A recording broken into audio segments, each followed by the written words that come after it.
October 19th, 2005. Pre-dawn darkness over the northwestern Caribbean. A hurricane hunter aircraft drops an instrument into the eye of a storm called Wilma, and what it finds forces forecasters to write down a number that has never been recorded in the Atlantic Ocean, before or since. 882 millibars. Winds of 185 miles per hour. This wind is really beginning to pick up now. That tree that you see behind us was tilted the other way before the storm, and we sort of choked. An eye 2 miles across.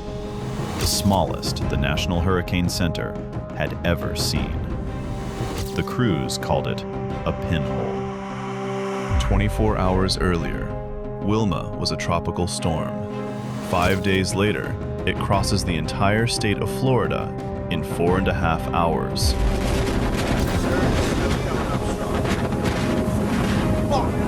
And you know, this eye is a lot bigger than it was before. Initially, this storm had a very small eye of about 2 to 4 miles, and now we are looking at an eye of about 55 miles. And turns the lights off for 6 million people. Well, the lights just went out. And man, it's eerie. You can just see the water coming in. Folks, if you haven't left, it's too late. Bunker down. Stay where you're at. Get in the closet. This is the story of the most intense hurricane the Atlantic has ever produced.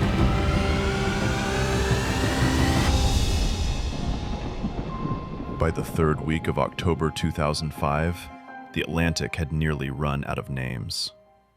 21 storms, enough to reach the letter W for the first time in history.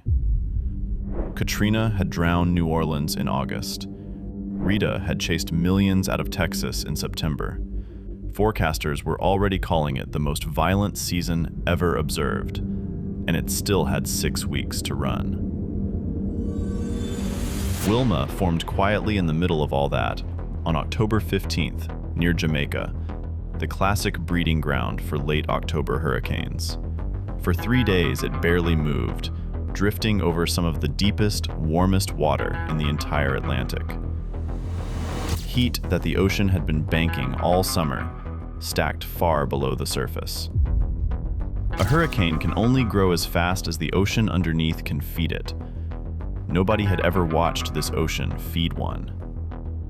To the north, 2 coastlines went about their week. In Cancun, tens of thousands of tourists were reading the storm warnings the way you read weather that belongs to somebody else. And in South Florida, people had stopped flinching. Katrina itself had crossed their neighborhoods in August as a Category 1. Hurricane Katrina made its first landfall in southeast Florida as a Category 1 storm. Many Miami area residents feel they were sucker punched by Katrina. And 7 weeks later, the shutters were back in the garage. The storm off Jamaica stayed unremarkable until the evening of October 18th. What happens next is still, 2 decades later, the fastest an Atlantic hurricane has ever gained strength. Forecasters measure a hurricane's power by the air pressure at its center. The lower the number, the stronger the storm. Overnight, Wilma's central pressure goes into free fall. 54 millibars in 6 hours, 83 in 12, 97 in 24. Each of those is the largest drop ever recorded in the Atlantic. A 70-mile-per-hour tropical storm spins up into a 175-mile-per-hour Category 5 within a single day. No Atlantic hurricane had ever been observed doing that. And as the storm tightens, its eye shrinks to about 2 miles across, a circle of calm you could walk across in under an hour, at the center of the most violent machine this ocean had ever built. Forecasters watching the satellite feed struggle to even find it. And it already is in the record books. The pressure at the core set a new record overnight, the most intense Atlantic hurricane ever recorded. At the National Hurricane Center, the pressure estimates slide past Hurricane Gilbert's 1988 record of 888 millibars and keep falling. In 2 days' time, the pressure dropped to 882. That is the record in the Atlantic Basin and the Western Hemisphere. The winds were 175 miles per hour, and it also holds the record for the fastest intensification in 24 hours. 882. On the morning of October 19th, Wilma stands alone in a record book that goes back more than a century. Then, the monster picks its first target. On the afternoon of October 21st, Wilma slams into the island of Cozumel as a strong Category 4. Holy crap!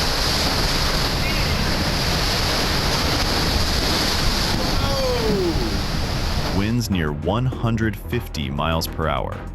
And then, it does the cruelest thing a major hurricane can do to a coastline. It stops. For 26 hours, Wilma grinds over the Mexican resort coast at walking pace.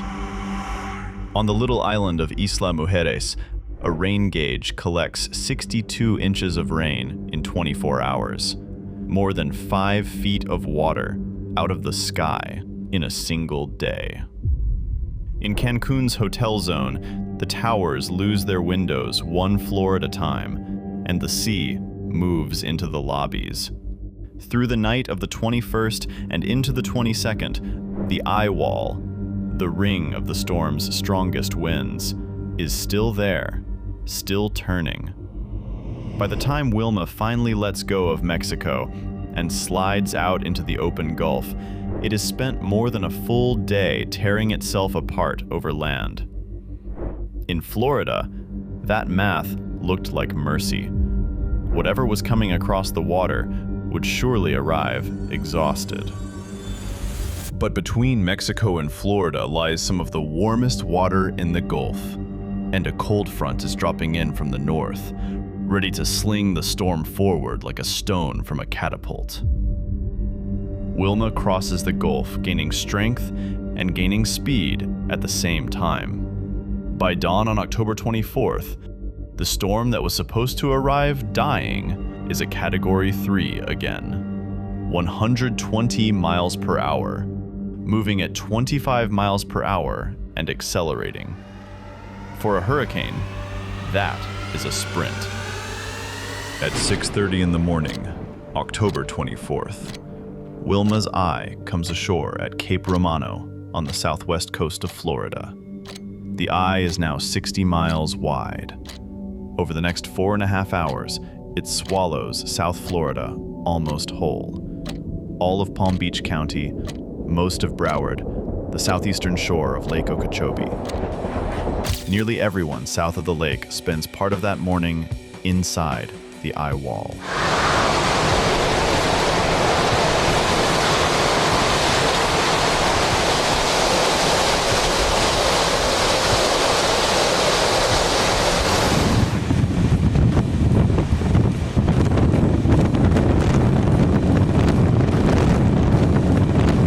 A weather station at the south end of Lake Okeechobee records sustained winds of 103 miles per hour. Gusts hit 99 at Fort Lauderdale, 101 at Palm Beach International, 105 at Opelika, and it all happens before lunch.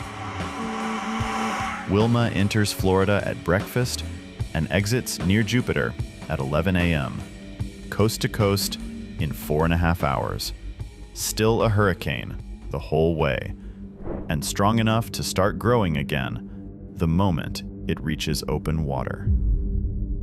The speed spares Florida the rain that buried Mexico. The wind is another matter.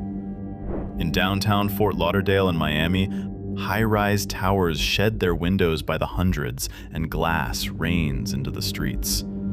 In the Keys, the ocean pushes in from both sides of the island chain within a span of hours. First from the Atlantic, then from the Gulf. Near Marathon, the water stands an estimated 9 feet above normal. In the fishing village of Chokoloskee, A 7-foot surge rolls through the streets past the stilt houses. Then there is the trap in the middle of the storm. Because the eye is 60 miles wide, the calm at its center lasts not minutes, but the better part of an hour. Blue sky, dead air, 9 o'clock on a Monday morning. We're in the eye of Hurricane Wilma right now, so things are looking pretty calm. Meteorologists will spend years pointing at what happened next because it breaks one of the oldest rules of thumb in hurricane science. The winds on the back side of Wilma's eye wall came in as strong as the front, and in many neighborhoods, stronger. The second half of the storm hit harder than the first, and it broke over communities that believed the worst was already behind them. By noon, Wilma is gone, and as much as 98% of South Florida's electrical grid is dead. More than 3 million homes and businesses across 42 counties, 6 million people by the press counts, the largest power failure Florida had ever experienced. In places, the blackout lasts for weeks. Well, the lights just went out. I'm at United in Duval. And man, it's eerie. In all of Miami-Dade County, a territory of 2,600 traffic signals, exactly 18 still worked.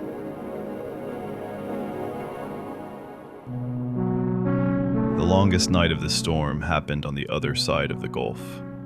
When Wilma parked over the Mexican coast, roughly 30,000 tourists were trapped in the corridor between Cancun and Playa del Carmen. Moved out of their beachfront rooms and into ballrooms, conference halls, and public shelters. The storm they had been told to endure for one night lasted, in some places, more than a full day. In downtown Cancun, a shelter holding 1,000 people has to be emptied in the middle of the hurricane because the ceiling is starting to give. 1,000 evacuees moved through the wind at night to the next safe building. And at a resort called the Iberostar Paraíso Maya, the guests sheltering in the hotel's seafood restaurant noticed something about the staff. They never leave. The employees work in shifts around the clock, serving 3 hot meals a day through a blackout, cleaning the shelter bathrooms hour after hour, while their own homes sit somewhere out in the storm. When it is over, the guests take up a collection, $6,000, handed to the people who had spent the storm taking care of strangers. Across town, a taxi driver with a working phone line at his house takes a carload of stranded tourists home with him so they can call their families and say, "We're alive."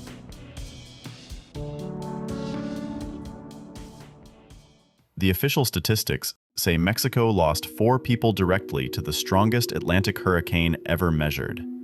Given what Wilma was and how long it stayed, that number is the story. A coastline full of visitors, carried through the worst night of their travels by locals who had every reason to be somewhere else. The final count crosses 5 countries.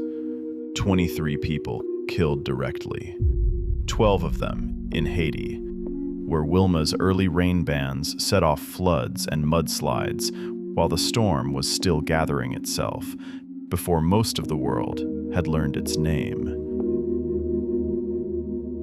In Florida, counting the traffic accidents, the heart attacks, and the generator fumes of the weeks that followed, the toll reached 30. The damage bill in the United States alone came to more than $20 billion.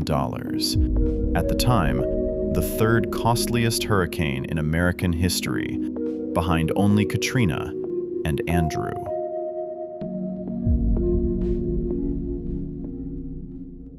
Then came the strangest number Wilma ever produced.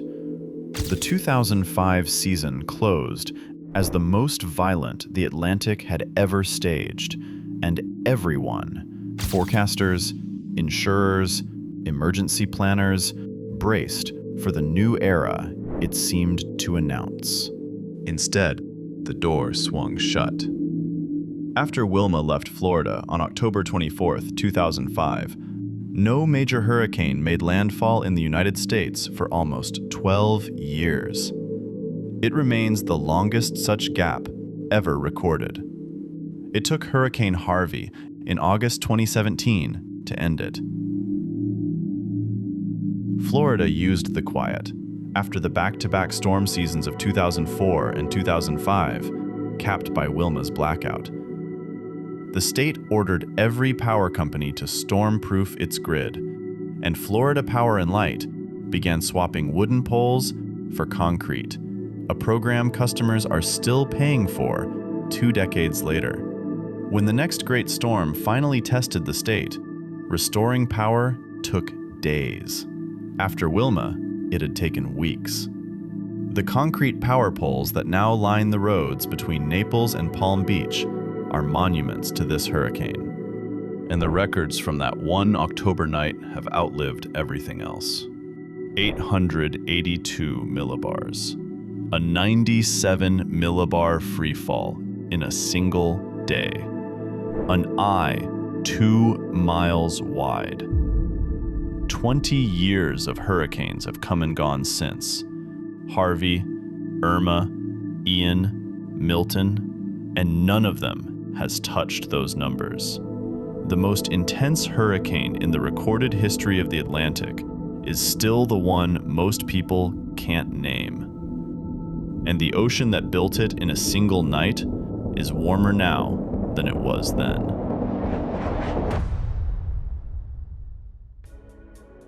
If you want to say in which storm we document next, channel members vote on upcoming topics. You can join below. And as always, thank you for watching.